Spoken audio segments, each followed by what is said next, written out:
తగ్గించిన తర్వాత అది కూడా కాదని అతను సుప్రీంకోర్టుకు వెళ్ళాడు. సుప్రీంకోర్టు గత ఏడాది జడ్జిమెంట్ రిజర్వ్ చేసి నిన్న ప్రొనౌన్స్ చేసింది. సేమ్ హైకోర్టు ఏదైతే 2 సంవత్సరాల జైలు శిక్ష ఉందో ఆ శిక్షని ఖరారు చేసింది. ఇదంతా జరగడానికి 24 సంవత్సరాలు పట్టింది. ఇది న్యాయం జరిగినట్ట జరగనట్ట? మనకి లీగల్ పరిభాషలో కానీ మేధావులు కానీ చెప్తున్నది ఏంటంటే జస్టిస్ డిలేడ్, జస్టిస్ డినైడ్. న్యాయం ఆలస్యమైతే న్యాయం జరగనట్టే లెక్క. అంటే న్యాయ ప్రక్రియలో ఆలస్యం అన్యాయం కిందికే వస్తుంది అనేది స్థూలంగా దాని యొక్క అర్థం. Justice delayed, justice denied. ఇప్పుడు ఈ కేసులో మనం ఏమనుకోవాలి? 24 సంవత్సరాల సుదీర్ఘ కాలం. అప్పటికే ఆమె చనిపోయే నాటికి ఆమె వయసు కూడా సుమారుగా అంతే ఉండొచ్చు. 24-25 సంవత్సరాలు ఉండొచ్చు. అప్పుడప్పుడే ఎదుగుతున్న వర్ధమాన నటిగా మంచి పేరు తెచ్చుకుంటోంది. అర్ధాంతరంగా చనిపోయింది. ఇది ఒక కేసు. చాలా పెద్ద చర్చ నడుస్తోంది నిన్నటి నుంచి. పోనీ సుప్రీంకోర్టు చెప్పిన వెంటనే అతనేమన్నా జైలుకి వెళ్తాడు అనుకోడాక అతను ఇక్కడ లేడు, అమెరికాలో ఉన్నాడు. అక్కడ స్థిరపడ్డాడో ఏం చేస్తాడో, వస్తాడో రాడో ఎవరికి తెలియదు. సో ఇది ఈ కేసు యొక్క ఇది. ఆమె తల్లి రోదన మామూలుగా లేదు. 24 ఏళ్లుగా పోరాటం చేస్తూ ఉంటే ఆ పోరాటం చేస్తే మళ్ళీ అదే ఇది వచ్చింది, అతను ఇక్కడ లేడు. ఆమె శిక్షా కాలాన్ని పెంచాలని కూడా కోరారు. కాకపోతే సుప్రీంకోర్టు ఆ పిటిషన్ని తోసిపుచ్చింది. ఇక్కడ వ్యవస్థల్ని మనం గౌరవిస్తాం, మన న్యాయ వ్యవస్థని చాలా ఉన్నతంగా గౌరవిస్తాం, అందులో సందేహమే లేదు.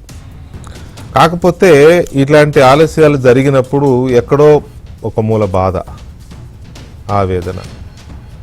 ఎందుకు ఇలా జరుగుతుంది?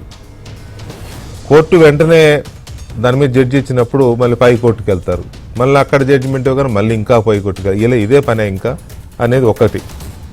ఇది ఒక కేసులోనే జరిగితే అనుకోవచ్చు, కానీ ప్రతి కేసులోనూ ఇలాగే జరుగుతూ వస్తుంది.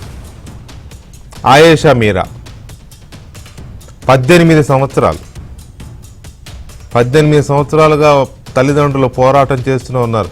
అత్యంత భయంకరమైన రేప్ అండ్ మర్డర్ కేసు, అత్యంత భయంకరమైనది. దీంట్లో పొలిటికల్ ఇది కూడా ఉంది అని అంటారు.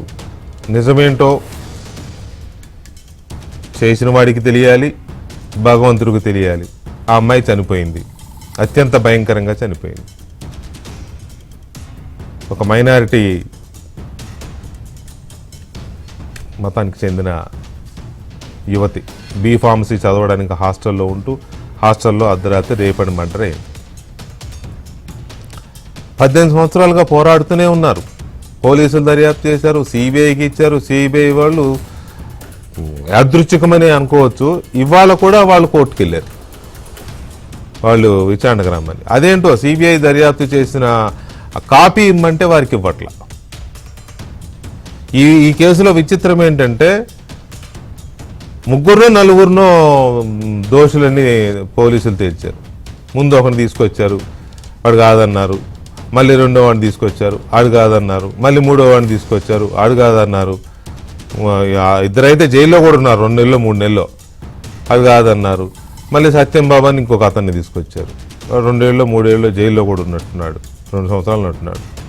తర్వాత కింద కోర్టు అతనే నిందితులని జీవిత ఖైదు వేస్తే హైకోర్టు అతను కాదని కొట్టేసింది కేసు.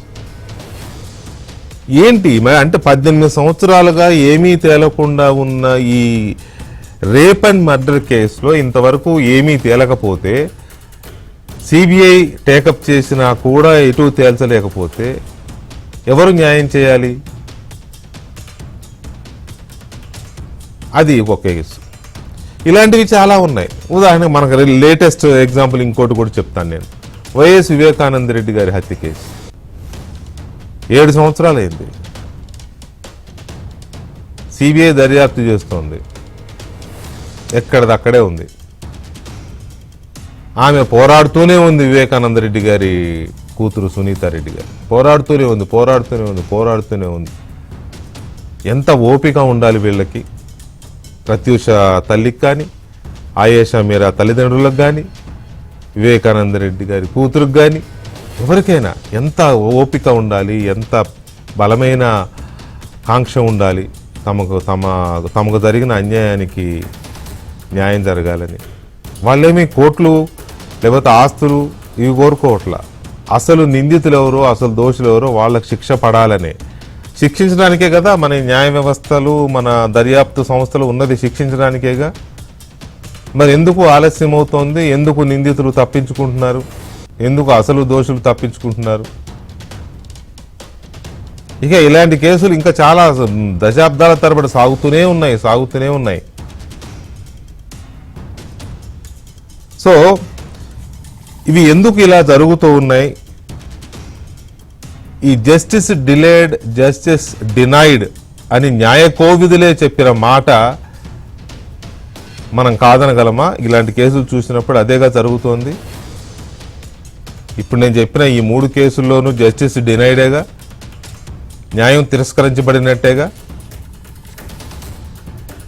ఒకవేళ ఉదాహరణకి ఢిల్లీలో దేశం మొత్తాన్ని కుదిపేసిన నిర్భయ పేరు మార్చాం కదా మనం, చట్టమే తీసుకొచ్చాం, నిర్భయ పేరుతో చట్టమే తీసుకొచ్చాం.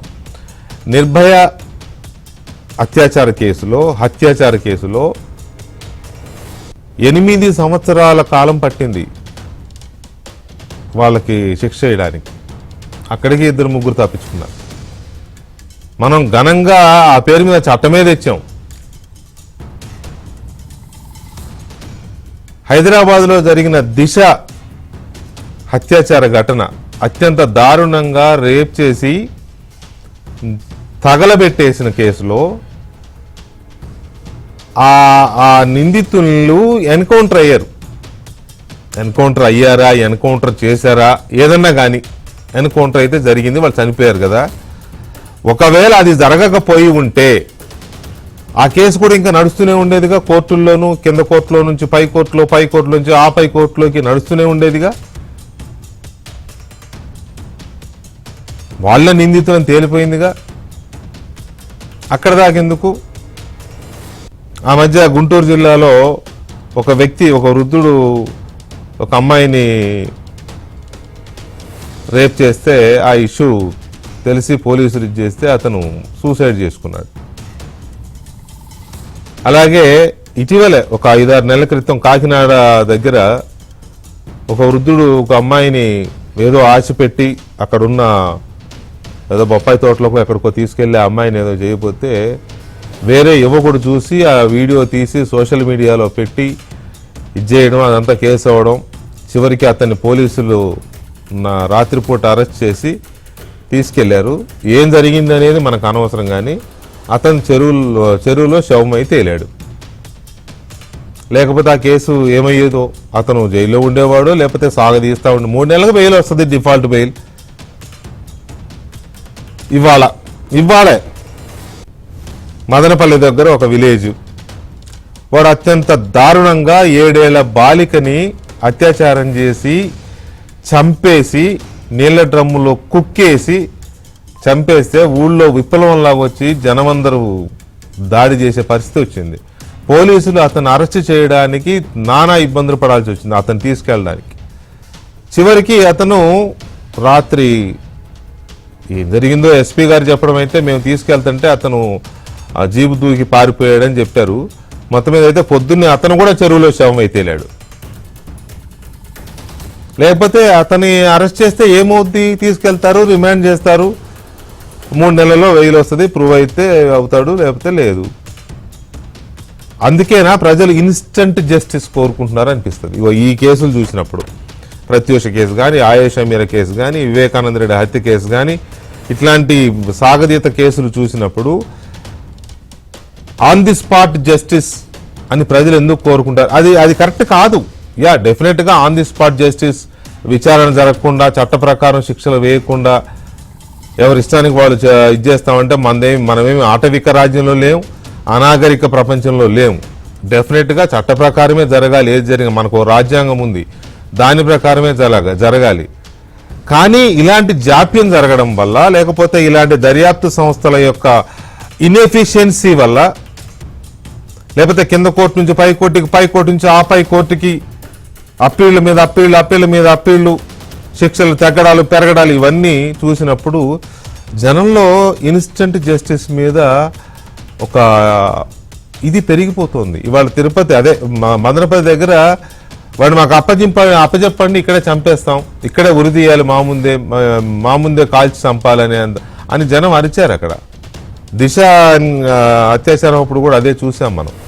సో ఇలాంటి వాటి మీద ఎందుకు ఈ జాప్యం జరుగుతోంది, ఎక్కడ లోపం ఉంది, ప్రజలు ఇన్స్టంట్ జస్టిస్ ఎందుకు కోరుకుంటున్నారు, అది కరెక్ట్ కాదని తెలిసి కూడా సమాజం ఎందుకు దాన్ని సపోర్ట్ చేస్తోంది, ఎందుకు ఈ జాప్యం జరుగుతోంది, ఈ అంశాలు మనం జస్టిస్ డిలేడ్ జస్టిస్ డినైడ్ అనే అంశం మీద లేటెస్ట్గా వచ్చిన హీరోయిన్ ప్రత్యూష కేసుకు సంబంధించి, అలాగే ఇటీవల జరిగిన కొన్ని కేసులు, వీటి మీద మనం చర్చిస్తున్నాం. చర్చలో మనతో ప్రత్యూష తల్లి సరోజినీదేవి గారు ఉన్నారు, అలాగే శంషాద్ బేగం గారు, ఆయేషా మీరా తల్లి గారు, అలాగే అడ్వకేట్ ముప్పాళ్ళ సుబ్బారావు గారు అండ్ రిటైర్డ్ పోలీస్ అధికారి మధుసూదన్ రావు గారు. ముందుగా అందరికీ నమస్తే అండి. నమస్తే వెంకటకృష్ణ గారు. నమస్తే అండి. నమస్తే సరోజినీదేవి గారు. నమస్తే అండి. నమస్కారం అండి.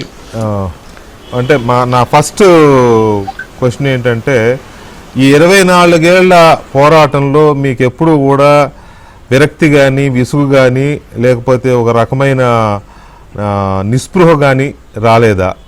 ఇవాళ నిన్న జడ్జిమెంట్ వచ్చిన తర్వాత మీకు ఏమనిపించింది?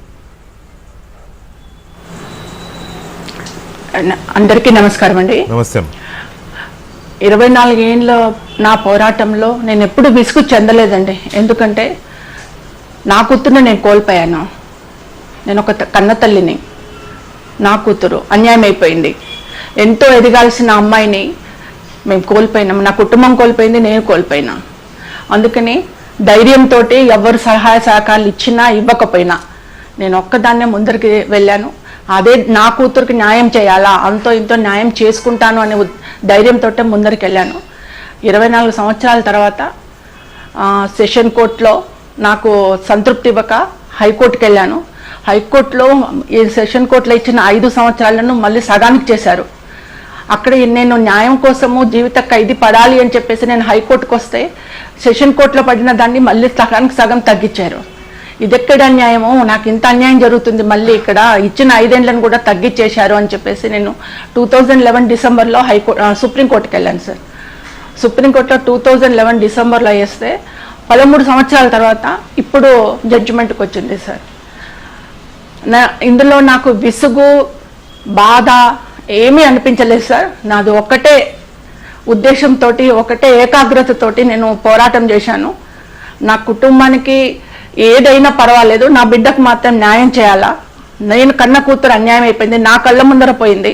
ఎవరైనా తల్లిదండ్రులు సార్ పిల్లల ముందర వెళ్ళిపోవాలి ఆనందంగా అనుకుంటారు, కానీ మేము తల్లులము మా పిల్లలను మా ముందరనే పోగొట్టుకుంటున్నాం సార్.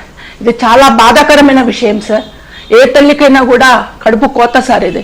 మేము చచ్చిపోయే వరకు కూడా ఈ బాధను మర్చిపోలేము సార్. అంత బాధలో కూడా నా కూతురుకు నేను న్యాయం చేయాలని చెప్పేసి నేను పోరాటం చేసినాను sir. But I respect the supreme court, I respect the judgement. ఒక ఇండియన్ సిటిజన్గా నేను గౌరవిస్తున్నాను సార్. అత్యున్నత న్యాయస్థానం ఇచ్చిన తీర్పును గౌరవిస్తున్నాను. కానీ ఒక తల్లిగా నేను చెప్పేదంటే ఈ జడ్జిమెంట్ కానీ ఈ తీర్పు కానీ నాకు సంతృప్తి ఇవ్వలేదు సార్. ఎందుకంటే నా కూతురు ప్రాణం పోయింది, మంచి భవిష్యత్తు ఉంది, యుక్త వయసులో ఉన్నప్పుడే పోయింది, తన జీవితాన్ని అంతా కోల్పోయింది, తన ప్రాణాన్ని కోల్పోయింది. ఏ కుటుంబాన్ని అయితే డెవలప్ చేసుకోవాలో, నాకు తండ్రి లేడు అయినా కూడా మా అమ్మకి నేను చేయూతగా ఉంటా, నా కుటుంబాన్ని డెవలప్ చేసుకుంటా అని ఒక మంచి ఉద్దేశంతో కష్టమైన ప్రొఫెషన్, హీరోయిన్ ప్రొఫెషన్కి వచ్చిందో అట్లాంటి అమ్మాయిని చేతులాగా చిదిమేశారు సార్. నా కుటుంబం అప్పటి నుంచి ఇప్పటివరకు కోలుకోలేదు, నా బిడ్డను తెచ్చుకోలేకపోయినా. అందుకనే నేను మొక్కబోని ధైర్యంతో ఎవ్వరు సహాయ సహకారాలు అందించినా ఒంటరి పోరాటం చేసినా సార్. కానీ నాకు సంతృప్తి ఇచ్చే జడ్జిమెంట్ మాత్రం రాలేదు సార్. చాలా బాధగా ఉంది. ఎందుకంటే నేను జీవిత ఖైదు కోరినా. ఎందుకంటే ఇక్కడ ఒక ప్రాణం పోయింది, ఒక అమ్మాయి వెళ్ళిపోయింది. దానికి రెండేళ్ల పనిష్మెంటా సార్? చనిపోయే నాటికి దానికి నేను చాలా ప్రత్యూష బాధపడుతున్నాను. చనిపోయే నాటికి ప్రత్యూష్ గారి వయసు ఎంత సరోజిని దేవి గారు? 19 సంవత్సరాలు సార్. బా 19 ఇయర్స్ సార్. 19 ఇయర్స్. అప్పుడే మంచి 19 అప్పటికే years అప్పుడప్పుడే చనిపోయింది. సినిమాల్లో అవకాశాలు పెరుగుతున్నాయి, ఒక నటిగా ఛాన్సెస్ వస్తున్నాయి. తెలుగు అమ్మాయిలకి చాలా తక్కువ వస్తాయి అవకాశాలు, అట్లాంటిది తనకి అవకాశాలు వస్తున్న టైంలో ఇది జరిగింది కదా. సో ఇప్పుడు మీరు ఏమనుకుంటున్నారు? కోర్టు 4 వారాల్లో అతన్ని, ఎవరైతే ఇందులో సిద్ధార్థ రెడ్డి ఉన్నాడో అతన్ని లొంగిపోవాలని చెప్పింది కదా, బట్ అతను అమెరికాలో ఉన్నాడని అంటున్నారు. అవును సార్. అమెరికాలో సెటిల్ అయ్యాడో ఏంటో మరి నాకు క్లారిటీ లేదు. మీ ఇదేంటి, మీకేమైనా సమాచారం ఉందా? అతను ఎక్కడున్నాడు ఏంటి వీటికి సంబంధించి? అతను అబ్రాడ్లో ఉన్నాడు, యుఎస్ఏలో ఉన్నాడని మాత్రం మాకు కూడా తెలుసు సార్. ఇంకంతకంటే ఎక్కువ విషయాలు నేను సేకరించలేదు. ఎందుకంటే ఐ హేట్ దట్ పర్సన్. నా ఒక్క వ్యక్తి వల్ల కుటుంబం మొత్తం నాశనం అయిపోయింది సార్. ఒక వ్యక్తి వల్ల ఒక కుటుంబ అభివృద్ధి మొత్తం ఆగిపోయింది sir. I hate that person. నా జీవితం ఉన్నంత వరకు, నేను చచ్చిపోయే వరకు ఐ హేట్ దట్ పర్సన్. రాక్షసుడు, మృగం సార్. ప్రేమ అంటే తెలవని ఒక మృగం సార్. ప్రేమ అంటే మనుషులను, అమ్మాయిని చంపుతావా? నీకు ఇష్టం లేదు, నీ ఇంట్లో ఒప్పుకోవట్లేదు, వదిలిపెట్టేసాయి. తన బతుకు తాను బతుకుతుంది, నీ బతుకు నువ్వు బతుకు. అది ప్రేమ అంటారు సార్. కానీ ఇవి మృగాలు, మనుషులలో తిరిగే మృగాలు సార్ వీళ్ళు, మనుషులలో తిరిగే రాక్షసులు వీళ్ళు. I hate that person. అసహించుకుంటున్నా. నా ఉద్దేశంలో, నా కుటుంబ ఉద్దేశంలో అతడు చచ్చిపోయిన వాటితో సమానం సార్. మేము బతుకున్న మనిషి అనుకోవట్లేదు, చచ్చిపోయిన మనిషి అనుకుంటున్నాం. ఇది ఎవరు ఏమనుకున్నా పర్వాలేదు సార్. ఐ హేట్ అనుకునేది ఏముందిలేండి, మీ ఆవేదన అలాంటిది. ఇప్పుడు ఆ ప్రేమ వివాహానికి మీరు అంగీకరించారు కదా, మీరు మొదట్లో వద్దనుకున్న తర్వాత మీరు అంగీకరించారు కదా. ఇంకా అతను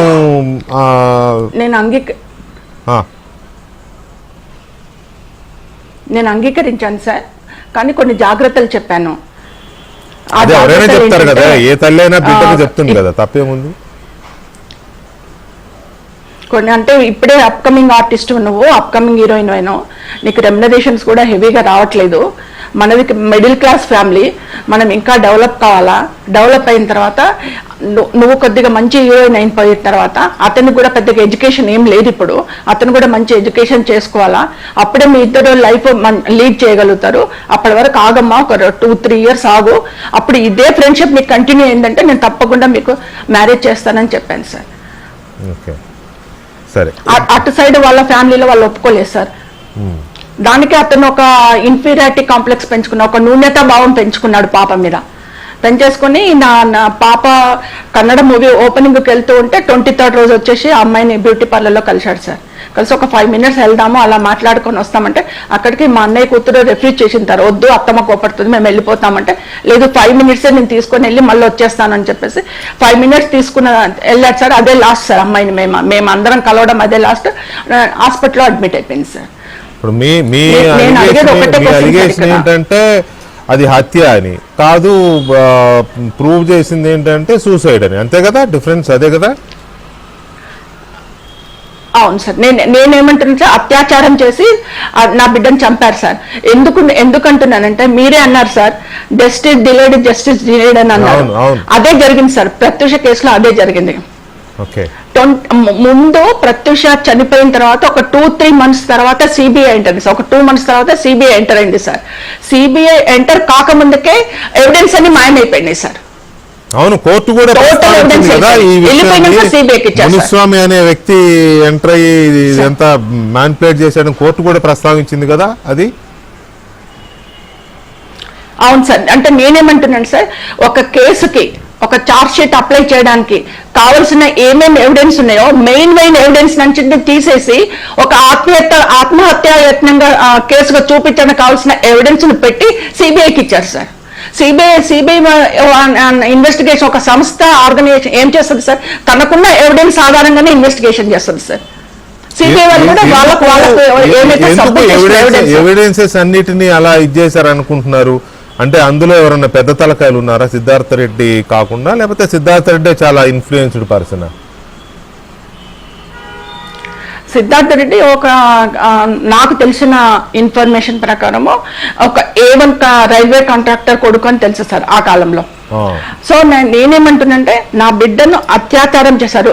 ఒకటే సార్, ఒక అమ్మాయి తెల్లారి హ్యాపీగా ఒక మూవీ ఓపెనింగ్ పోవడానికి అన్ని రెడీ చేసుకొని ఆ తర్వాత ఒక 1 month షూటింగ్కి వెళ్ళడానికి డేట్స్ ఇచ్చుకొని షెడ్యూల్స్ పెట్టుకొని హ్యాపీగా బ్యూటీ పార్లర్కి వెళ్ళిన అమ్మాయి సూసైడ్ చేసుకోవడానికి వెళ్తుందా సార్?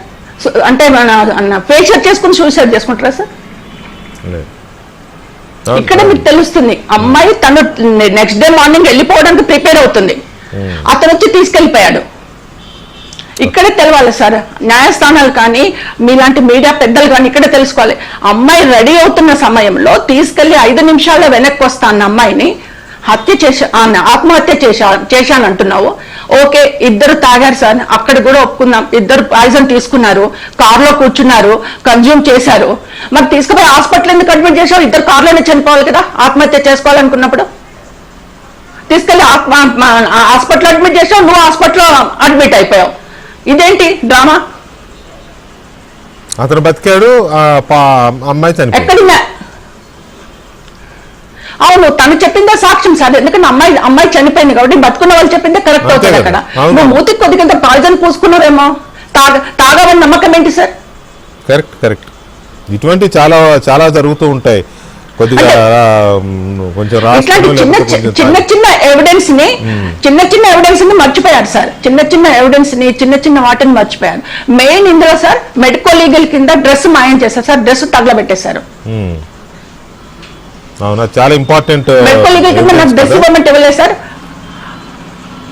ఏదైనా ఇన్సిడెంట్ జరిగితే అది ఆత్మహత్య కానీ లేకపోతే మర్డర్ కానీ ఏదైనా జరిగితే ఆ వ్యక్తి బాడీ మీద ఉన్న బట్టలు ఇతరత్ర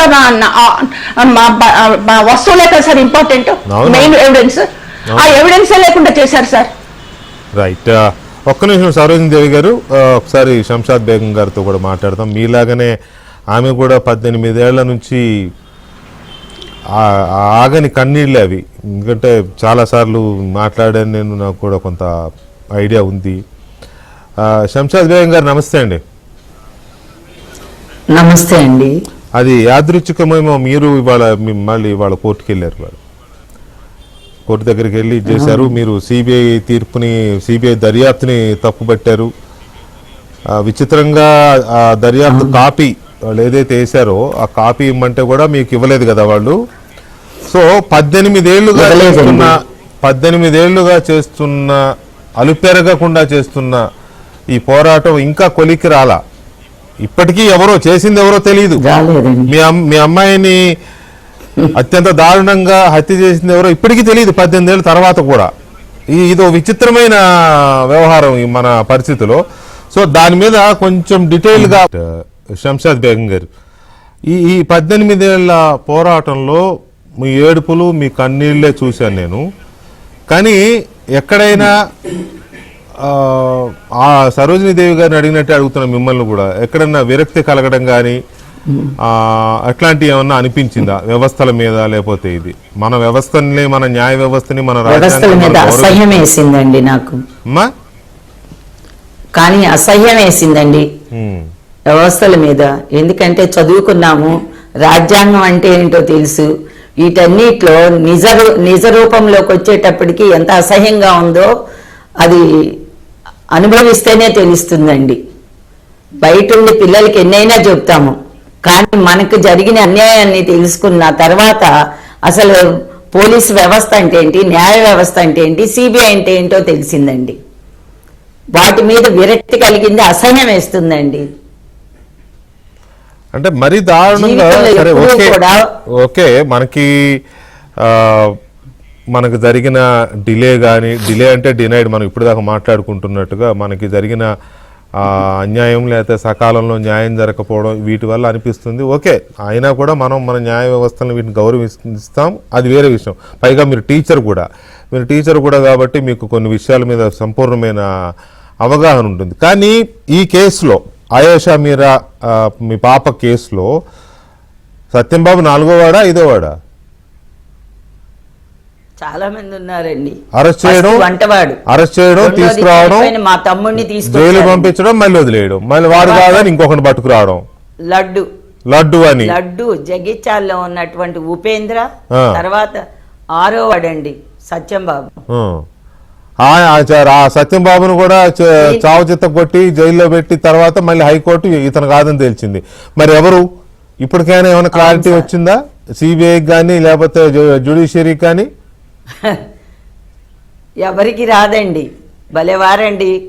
పైసే మేహై పరమాత్మ అంటారు చూసారా, అలాగే పలుకుబడి ఉంటే రాజకీయ నాయకులు అయితే డబ్బున్న వాళ్ళైతే న్యాయం ఒక రకంగా ఉంటుందండి. మధ్యతరగతి వాడికి లేని వాడికి న్యాయం అనేది ఒక రకంగా ఉంటుంది. అదే లేనివాడు నిర్భయ కేసు ఉందండి, మా పాప కన్నా తర్వాత జరిగింది నిర్భయ కేసు. అవునవును, ఆమె పేరు జ్యోతి సింగ్ పాండే. జ్యోతి సింగ్ పాండే అండి, ఆమె పేరు కూడా తీసేసి నిర్భయ అని పెట్టారు. మరి అక్కడ అది యూపీలో జరిగింది.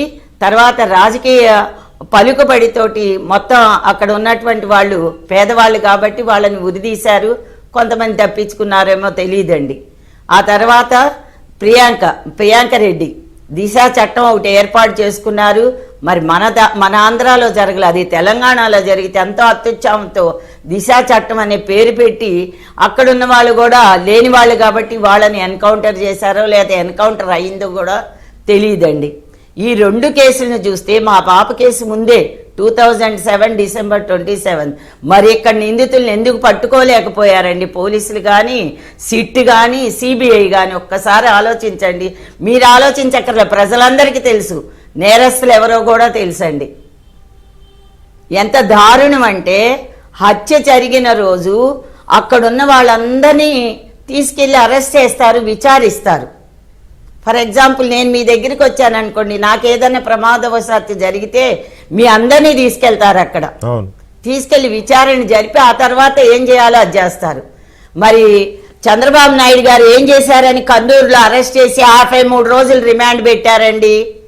ఎంత పెద్ద ఆయన ఎన్ని సంవత్సరాలు ముఖ్యమంత్రిగా ఉన్నారు ఒక్కసారి ఆలోచించండి.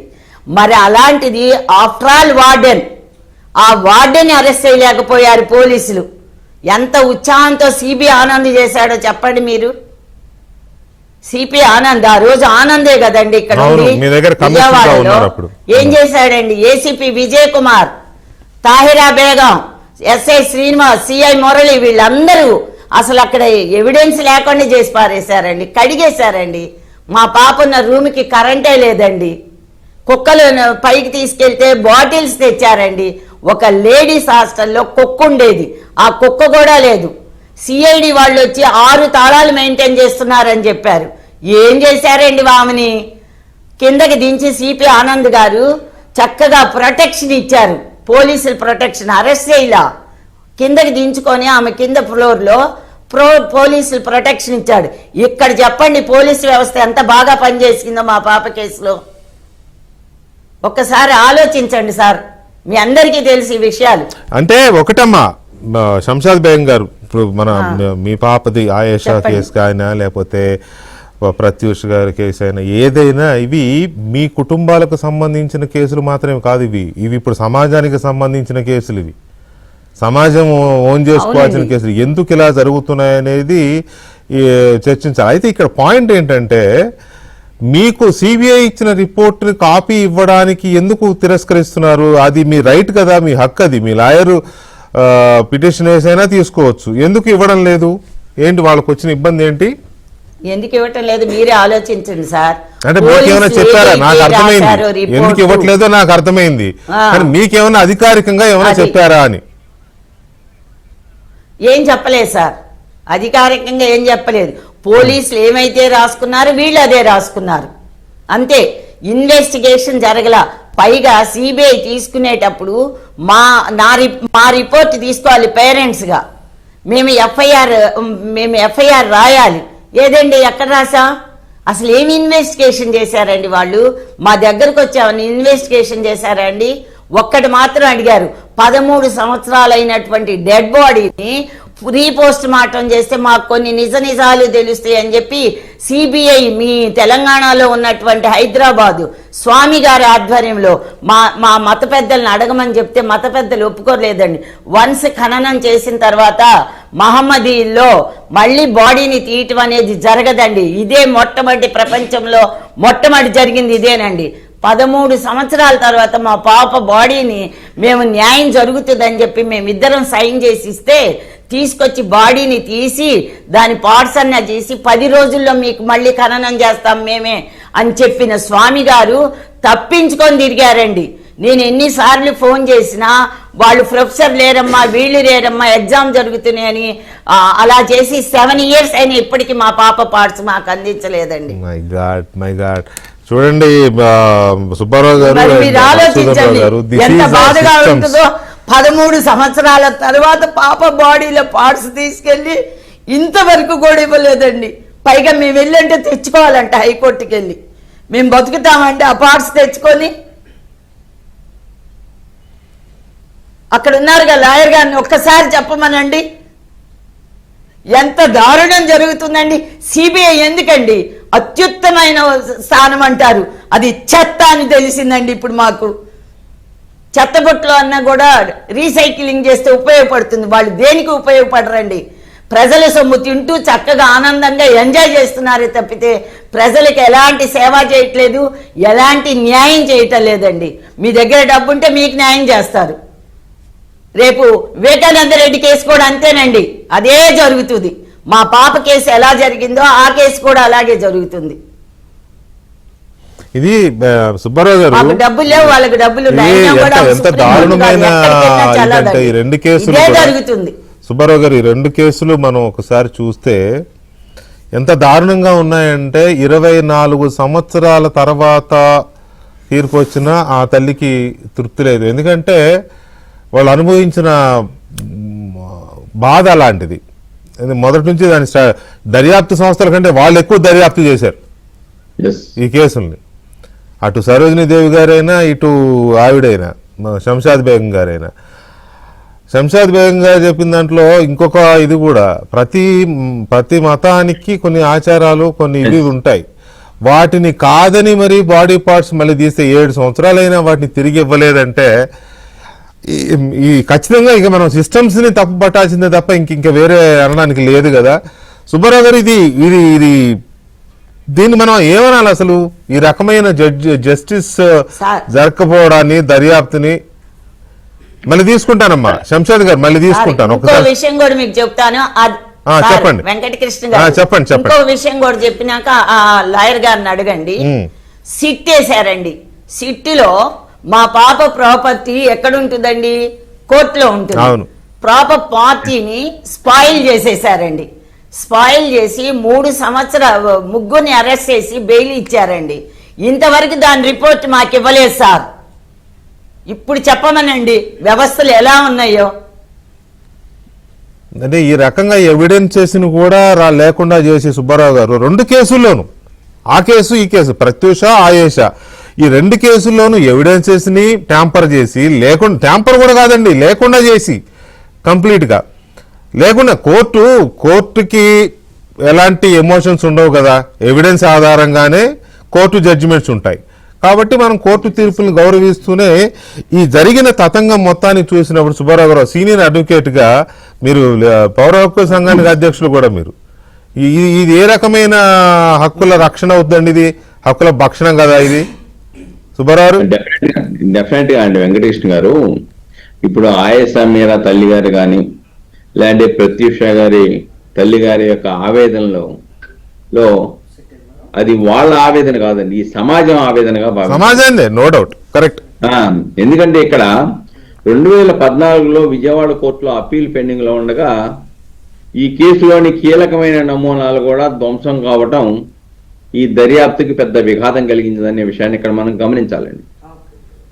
అంతేకాకుండా దీంట్లో ఒక ప్రత్యేకత ఏంటంటే ఆయేషా మీరా కేసులో ముద్దాయి నేను ముద్దాయిని కాదన్నాడు, బాధితులు ఆయన ముద్దాయి కాదు అని చెప్పారు. ఇది ప్రపంచ చరిత్రలో, దేశ చరిత్రలో ఎక్కడ జరగదు. బాధితులు ముద్దాయి కూడా మేము ముద్దాయినం కాదు, ఆయన ముద్దాయి కాదు అని చెప్పడం అనేది జరగదు. ప్రత్యూష కేసులో కూడా అంతే. ప్రత్యూష కేసులో కూడా అది ఆత్మహత్య కాదు, హత్య అని వారి తల్లి, స్వయంగా తల్లి మొదటి నుంచి పోరాడుతుంది ఆమె. అవును. అయితే ఇక్కడ ఈ కేసులో ప్రత్యేకంగా చాలా స్పష్టంగా అప్పట్లో అధికారంలో ఉన్న రాజకీయ నాయకుల బంధువుల పేర్లు వినిపించాయి. అవును. అందువల్లే పోలీసులు ప్రాథమిక రెండు కేసుల్లోనూ ఇది కూడా మళ్ళీ సిమిలారిటీ ఇక్కడ రెండు కేసుల్లోనూ ప్రత్యూష కేసులు ఆయేష కేసుల్లో కూడా పొలిటీషియన్స్ యొక్క పిల్లల పేర్లు వినపడ్డాయి. పోలీసులు ఆ ప్రాథమిక విచారణనే నీరుగార్చారనేది స్పష్టంగా ఇక్కడ మనం బలంగా నమ్మాలి. రెండోది ప్రత్యూష కేసులోకి వచ్చేటప్పటికి ఫారెన్సిక్ రిపోర్ట్లు కొంతమంది ఏమో ముందు ఆత్మహత్యగా భావించిన తర్వాత హత్య మరియు అత్యాచారం అనే కోణంలో సుదీర్ఘ వాదనలు జరిగాయి. వైద్య నివేదికలతో కొన్ని వైద్యాలు ఉన్నప్పుడు కూడా దాన్ని ప్రాతిపదిక వేశారు. సరే, జిల్లా కోర్టులో వేశారు. ఇదంతా మనం ఒక భాగంగా చూడాలి. ఇంకోటి ఏంటంటే ఆయేషా మీరా కేసు తల్లిగారు చెప్పింది అసలు ఒక మత ఆచారానికి విరుద్ధంగా న్యాయం జరగాలి, దోషులను శిక్షించాలని చెప్పేసని బాడీని బయటికి తీసి ఆ యొక్క పార్ట్లు బయటికి తీసి విచారణకి ఇస్తే ఇప్పటికి కూడా మళ్ళా తిరిగి ఆచార వ్యవహారాల ప్రకారం అది తీసుకోవడానికి అవి 7 సంవత్సరాల వరకు ఆ పార్ట్స్ ఇవ్వలేదనంటే వాళ్ళని సభ్య సమాజం సహించకూడదు. వాళ్ళ మీద చట్టపరమైన చర్యలు తీసుకోవాలి. ఇక్కడ మీరు మొదట్లో చెప్పారు జాప్యం గురించి. న్యాయం ఆలస్యం అవ్వటం అంటే న్యాయాన్ని నిరాకరించడమేనని చెప్పేసని కొంతమంది ఏళ్ల తరబడి కోర్టుల చుట్టూ తిరగలేక చాలా మంది తమ హక్కులను వదులుకుంటున్నారు. డబ్బు, అధికారం, అంగబలం ఉన్నవారు కేసులను సాగదీయగలరు, కేసులో సాక్ష్యాలను మటుమాయం చేయగలరు, విచారణ సమస్యలను కూడా మేనేజ్ చేయగలరు. అలా చేయటం వల్లనే ఎప్పుడైతే ఈ విధంగా త్వరితగతిన న్యాయం జరగనప్పుడు ప్రజలు చట్టవిరుద్ధమైన మార్గాల వైపు మొక్కు చూపుతారనే విషయాన్ని పాలకులు, విచారణ సంస్థలు గుర్తించాలి. అందుకే కోర్టు మెట్లు ఎక్కడం కంటే రౌడీ షీటర్లను లేదా స్థానికంగా బలవంతుల ద్వారా సమస్యలను పరిష్కరించుకోవడానికి, కేసుల్లో రాజీ అవ్వడానికి ప్రయత్నం చేస్తున్నారు. ఇది సమాజంలో నేరస్తుల ప్రాబల్యాన్ని పెంచుతుంది. మీరు చెప్పారు దిశానిందితుల ఎన్కౌంటర్. దిశానిందితుల ఎన్కౌంటర్ వంటి ఘటనలు జరిగినప్పుడు ప్రజల హర్షం వ్యక్తం చేయడం దీనికి ఒక నిదర్శనం. చట్టపరమైన విచారణపై నమ్మకం లేకపోవడం వల్లే ప్రజలు ఇలాంటి తక్షణ న్యాయాన్ని కోరుకుంటున్నారు. న్యాయ వ్యవస్థ పట్ల ప్రజలకు భయం, గౌరవం పోతే సమాజం అరాచకం పెరుగుతుంది. సమాజంలో ప్రజలు చట్టాన్ని తమ చేతుల్లోకి తీసుకోవడం ప్రారంభిస్తారు. ఇది ప్రజాస్వామ్యానికి పెను ప్రమాదం అని పాలకులు, విచారణ సంస్థలు బాగా గుర్తించాలండి. ఇక్కడ కోర్టుల్లోకి వచ్చేప్పటికి ఎందుకు జాప్యం అవుతుంది? దీనికి ప్రధానమైన కారణం ఏంటి? కాబట్టి 120వ నివేదిక లా కమిషన్లో 1987లో ఏమిచ్చింది? ఈ దేశంలో ఉన్నటువంటి ప్రతి 10 లక్షల మంది వివాదాలను పరిష్కరించడానికి 50 మంది న్యాయమూర్తులు ఉండాలన్నారు. ఇప్పుడు ఎంతమంది ఉన్నారు? 22 మంది మాత్రమే ఉన్నారు. దాంట్లో అనేక పోస్టులు ఖాళీగా ఉన్నాయి. ఈ రోజున అందరూ సుప్రీంకోర్టు వరకు వెళ్తారా? దక్షిణాది రాష్ట్రాల్లో సుప్రీంకోర్టు బెంచ్ ఎందుకు పెట్టడం లేదు? డోర్ స్టెప్స్ ఎందుకు తీసుకురావడానికి ప్రయత్నం చేయట్లేదు? ప్రభుత్వాలు కూడా బడ్జెట్లో న్యాయ వ్యవస్థ మీద ఎక్కువ సొమ్ము కేటాయించి తక్షణ న్యాయం జరగడానికి ఎందుకు ప్రయత్నం చేయట్లేదు?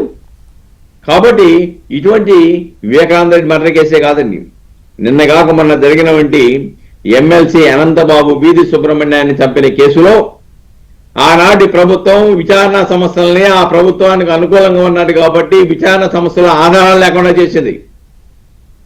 అతి కష్టం మీద తదుపరి విచారణ అనే పేరుతో ఇన్వెస్టిగేషన్ చేస్తే నిన్న ఛార్జ్షీట్ వేస్తే వాళ్ళ భార్య కూడా ముద్దాయిగా వచ్చింది. మరికొన్ని ఆధారాలు వచ్చినాయి. కాల్ డేటా, టెక్నికల్ ఎవిడెన్స్ కూడా ఎఫ్ఎస్ఎల్ నుంచి వచ్చినాయి.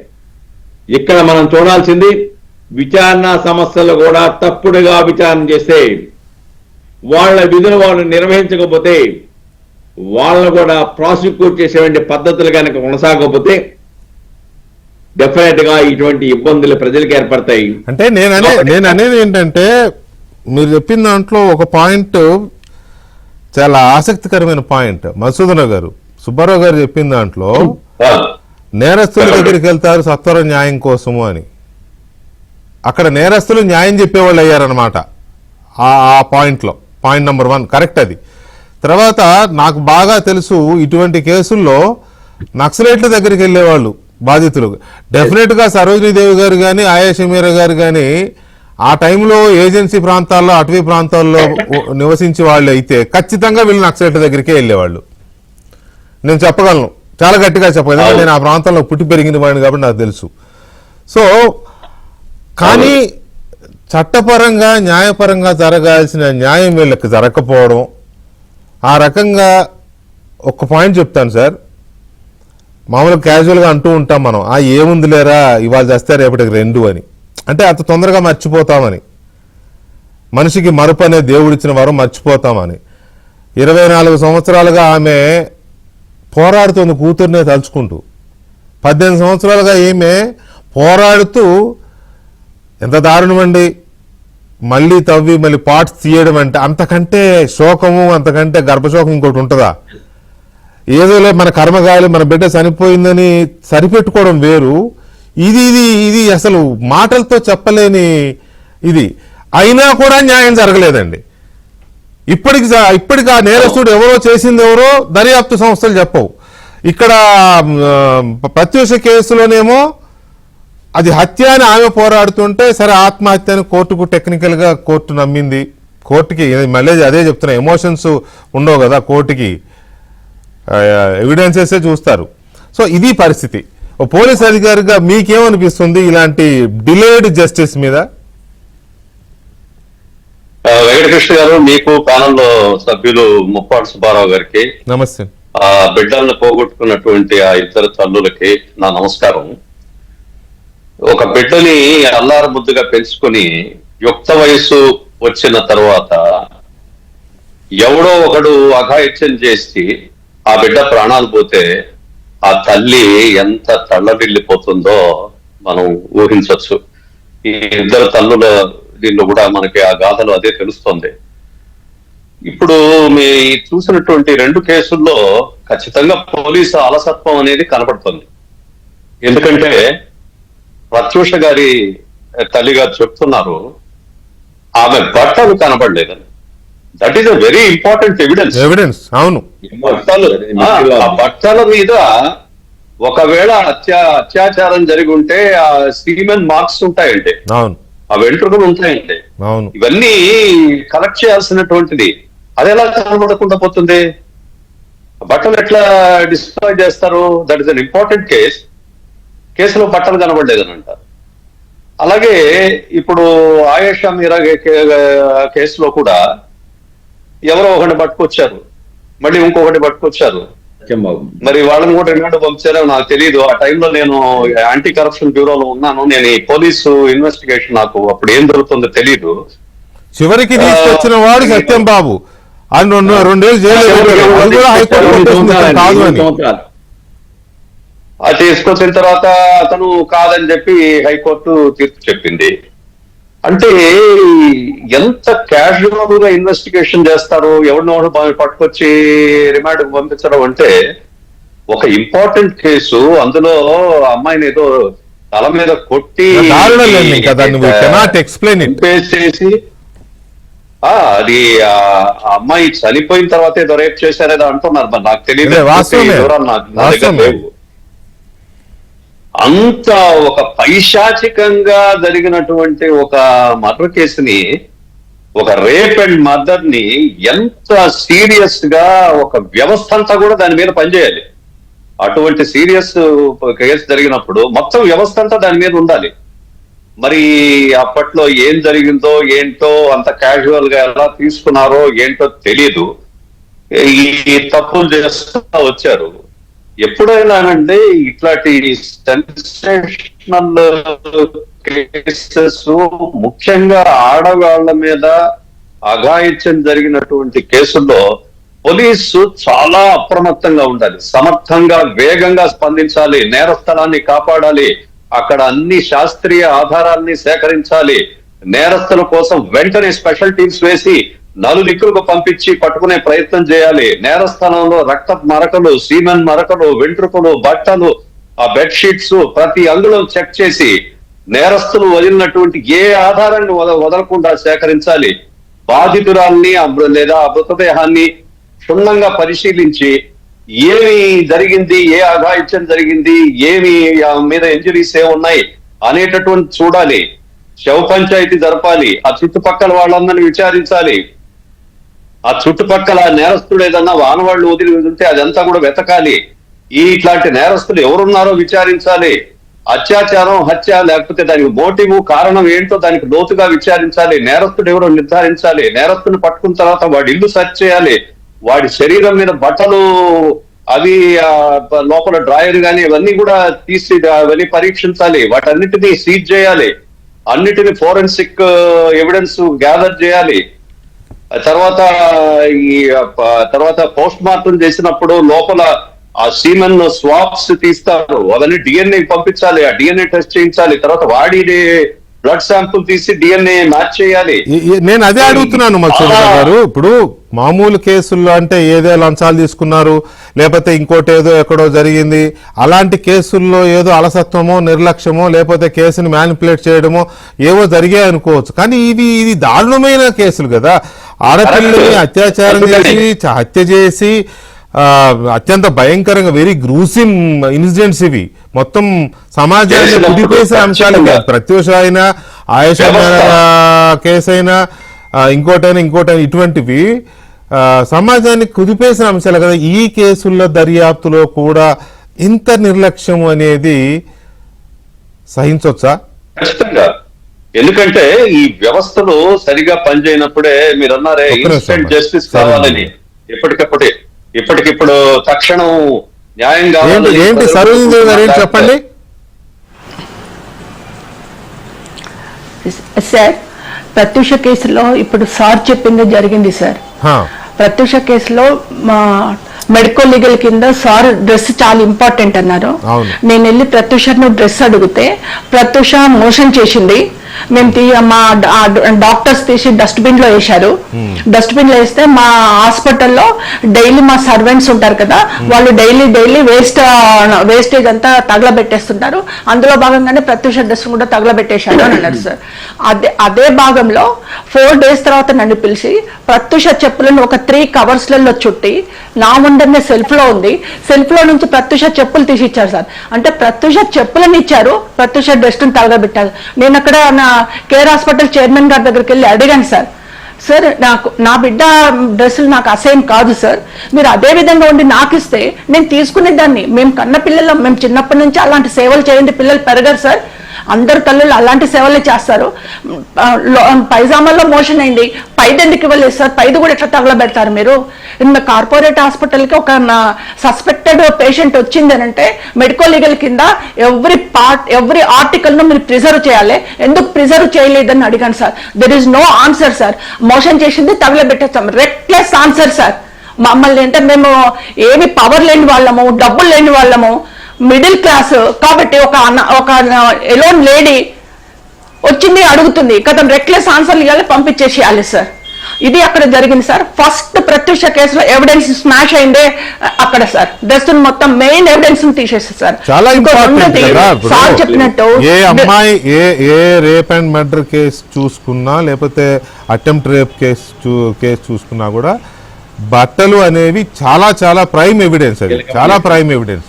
అలాంటి ఎవిడెన్స్ ని వాళ్ళు డిస్ట్రాయ్ చేశారు అన్నప్పుడే కేసు క్లియర్. ఇది ఖచ్చితంగా జరగరాంది జరిగింది, చేయకూడదు ఏదో చేసి దీన్ని మ్యానిపులేట్ చేస్తానని.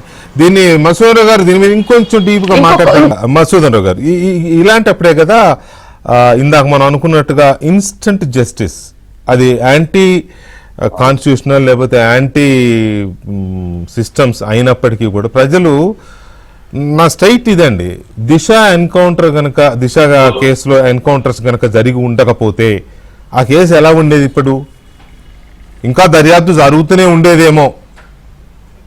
అంటే అలాగని నేను చేసిన దాన్ని సమర్థించట్లేదు, కానీ ఆ రోజు ప్రజలు నీరాజనాలు పలికారు పోలీసులకు. ఎందుకు అని అంటే ఆ యాంగర్ని అలా తీర్చుకోగలిగారు. ఇక్కడ చూస్తే పోరాటం తల్లుల పోరాటం ఏళ్ల తరబడి. ఒక ఆమెకైతే ఇంకా అసలు జస్టిసే జరగల, ఒక ఆమెకేమో డిసాటిస్ఫైడ్ జస్టిస్ అనాలి. వ్యవస్థలు సరిగా పనిచేయకపోతే ప్రజలు ఇలాగే నక్సలైట్లు జరిగిపోవడమో, లేకపోతే ఇన్స్టెంట్ జస్టిస్ కావాలనుకోవడమో అవన్నీ కోరుకుంటారు. కానీ మనం ప్రజాస్వామ్య దేశం, మనకు ఒక చట్టాలు, దానికి ఒక పద్ధతి ఇదంతా ఉంది కాబట్టి సో అలాంటి జస్టిస్ అనేది కరెక్ట్ కాదు. కానీ బట్ ఇన్స్టెంట్ జస్టిస్ అనేటటువంటిది ఏంటంటే, ఇప్పుడు దర్యాప్తు అనేటటువంటిది సక్రమంగా జరగాలి. ఆ దర్యాప్తు కూడా చాలా వేగంగా జరగాలి. వెంటనే ఒక స్పెషల్ కోర్టును ఏర్పాటు చేయాలి. డైలీ ప్రతిరోజు దానికి ఆ విచారణ అనేది జరగాలి. తొందరగా విచారణ కంప్లీట్ చేసి వెంటనే శిక్షలు వేయాలి. ఇలా జరిగితే రాజ్యాంగబద్ధంగా ఉంటుంది. అంతేగాని ఏదో ఎన్కౌంటర్ చేయడమో లేకపోతే అటు చేయడమో ఇటు చేయడమో అనేటటువంటిది మన రాజ్యాంగం ఒప్పుకోదు, మన చట్టాలు ఒప్పుకోవు. అది సరైన పద్ధతి కూడా కాదు. బట్ ఏంటంటే ప్రజలు ఇలా కోరుకుంటున్నారంటే, ఇలా వేగంగా దర్యాప్తు జరగకపోవడం, సమర్థంగా దర్యాప్తు జరగకపోవడం, అట్లాగే తొందరగా వాళ్ళకి శిక్షలు పడకపోవడం, ఇలాగా కేసులు జరుగుతూ సంవత్సరాల తరబడి జరుగుతూ ఉంటే ప్రజలు వ్యవస్థల మీద నమ్మకం పోతుంది. కాబట్టి వీటిల్లో సరైనటువంటి మార్పులు తీసుకురావాల్సినటువంటి అవసరం ఉంది. ఇటువంటి కేసులు అట్లీస్ట్ ఇటువంటి కేసుల్లో ఒక స్పెషల్ కోర్టు వేసి ప్రతిరోజు విచారణ జరిగేటట్టుగా చేస్తే తొందరగా విచారణ అయిపోయి వాళ్ళకి శిక్షలు పడేటటువంటి అవకాశం. పొలిటికల్ వెంజెన్స్ తీర్చుకోవడానికి ఇందాక ఆవిడ శంషాద్ భాయం గారు చెప్పినట్టుగా అడావుడిగా మాత్రం జరుగుతాయి పొలిటికల్ వెంజెన్స్. ఇప్పుడు చంద్రబాబు నాయుడు గారిని అడావుడిగా తీసుకొచ్చి పెట్టారు. మరి జగన్మోహన్ రెడ్డి కేసులు అవి 12-13 ఏళ్ళుగా అలాగా సాగుతూనే ఉన్నాయి. అంటే నేను ఇక్కడ అసందర్భమే కావచ్చు జగన్మోహన్ రెడ్డి కేసు, అంటే అది కూడా ప్రాసెస్ లో డిలేనే కదా ఈ కేసులలో. కాకపోతే ఇవేంటంటే ఇవి మహిళకి ఎంత ప్రాధాన్యం ఇస్తామో మనం భారతదేశంలో, ఆ మహిళలకు సంబంధించిన కేసుల్లో కూడా ఇలాంటివి జరుగుతున్నప్పుడు డెఫినెట్ గా అది కడుపుకోత గుండెకోత కూడా, కడుపుకోత తగ్గట్టు ఇది గుండెకోత కూడా యాడ్ అవుతుంది. సరోజినీదేవి గారు ఇక్కడ పాయింట్, ఇప్పుడు కోర్టు సిద్ధార్థ్ రెడ్డిని 4 వారాల్లోగా సరెండర్ కమ్మని చెప్పింది. ఓకే సరే, మీకు అది అసంతృప్తికరమైన న్యాయమని అన్నా కూడా మనం గౌరవిస్తాం కోర్టుని, ఓకే దానికి కన్ఫైన్ అయినా కూడా అతను 4 వారాల్లో వచ్చి సరెండర్ అవ్వాలి. అతనేమో ఇక్కడ లేడు. మరి మీరు ప్రభుత్వానికి ఏమైనా చెప్పదలుచుకున్నారా ఈ సందర్భంగా, లేదా కోర్టుకి ఏమైనా చెప్తున్నారా, ఎట్లా? సార్, సుప్రీంకోర్టు ఆర్డర్ ప్రకారం యాజ్ పర్ జడ్జిమెంట్ ఎక్కడున్నా సరే విత్-ఇన్ 4 వీక్స్ వచ్చి ఆన్ ది స్పాట్ సరెండర్ కావాలి అన్నారు సార్. అతని పిటిషన్ కూడా డిస్మిస్ చేశారు.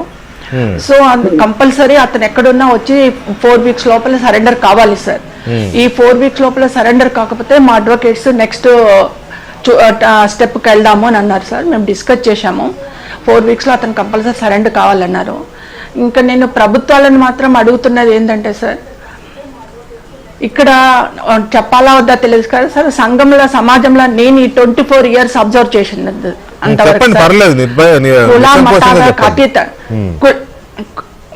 కుల మతాలకు అతీతంగా రెండే గ్రూపులు ఉన్నాయి సార్ ఇక్కడ సమాజంలో. ఒకటి ధనిక వర్గము, ఒకటి మాలాంటి పేదవర్గం. పేదవర్గంలో ఎవరికైనా ఒక అక్యూజ్డ్ ఉన్నాడు, ఒక దోషి ఉన్నాడు పేదవర్గంలో, విక్టిమ్ ధనిక వర్గంలో ఉన్నాడు, తప్పకుండా ఆ దోషికి శిక్ష పడుతుంది సార్. 20 సంవత్సరాలు పడుతుంది. ఎందుకంటే వాడు పేదవాడు సార్, వాడు పేదవాడు. కానీ మా కేసులో విక్టిమ్ పేదవాళ్ళం మేము.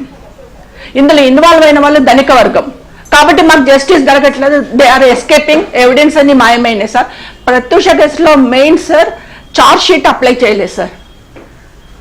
ఎక్కడైనా సార్ డెత్ జరిగితే, ఒక డెత్ జరిగిన కేసులో ఫస్ట్ చార్జ్ షీట్ కోర్టులో వేయాలంటే post mortem report is the most important sir, very important.